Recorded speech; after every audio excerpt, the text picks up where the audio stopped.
we're going to show you how to do squats correctly. Okay, now for this program, I'm a big fan of using a bench or a chair to help with squat form.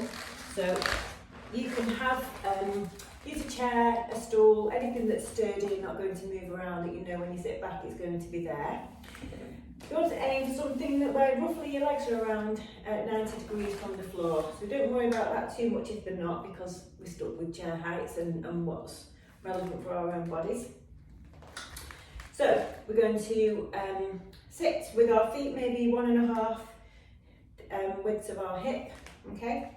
And you can either have your feet parallel or slightly turned out, whatever's most comfy or feels most natural to you. Now, I want you to have a look at your knees when you're doing this, because your knees need to be tracking over your second and third toe. Some people have a tendency to push their knees out, so the knees will be tracking away from their feet. Other people have a tendency for their knees to track in, so especially so that when you might stand up, your knees cave in, or when you sit down, your knees cave in. Okay, so that would look a bit like this. Yeah? Versus that going a little bit wider. Now you want to avoid these. One, because it means that you're not working the muscles correctly, but two, it also means that you're going to be twisting through your knee as you stand up, and we want to avoid that to avoid knee pain. So I also want you to think about your back. Okay, so if you see me change the angle here, I'm leaning forwards, so I've got a nice flat back. I'm not collapsed down here. I'm not looking at my feet with a rounded back. My shoulders are pulled back, which gives me a nice straight neutral spine. Okay, that's important to stay in that position. You can cross your hands to keep them out of your way, but you're going to just lean forward firmly onto your heels and push the floor away with your feet. As you stand up, you're squeezing your glutes. We want to have this mind-muscle connection and make sure that we're feeling them and making them work in the exercise. When we sit down, the sensation is relaxing the muscles now and sticking our backsides out and sitting down on the chair slowly. Okay, so we're controlling it as we sit down. We don't want to be sort of flopping back and then using momentum to stand up.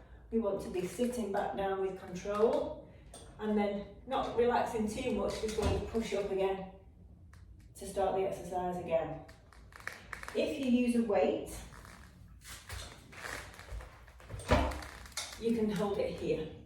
Now it's fine to start with these to begin with, just using body weight, that can be enough, and as you feel more confident you can progress by adding a weight.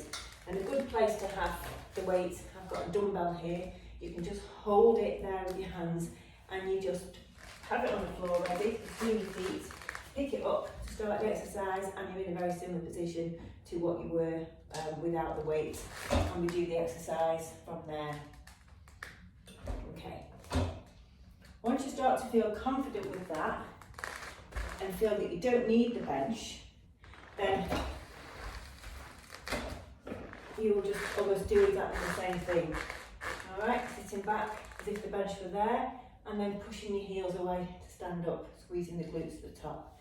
The bench is good because it gives you a set place to go down to.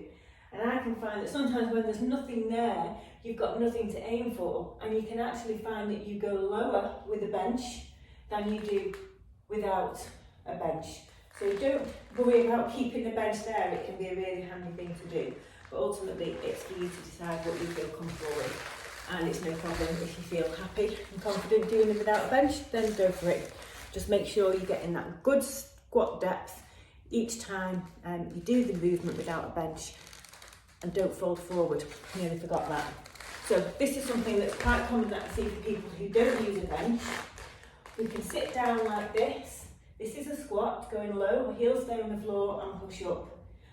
A way of our body can cheat is to go down only a little bit and then go low from here, especially if you're using a weight. So we do this. So we think we're doing the same thing, the right thing, because the weight's going down, but what we want to be doing is sinking low with the hips and keeping our chest upright. Can you see the difference?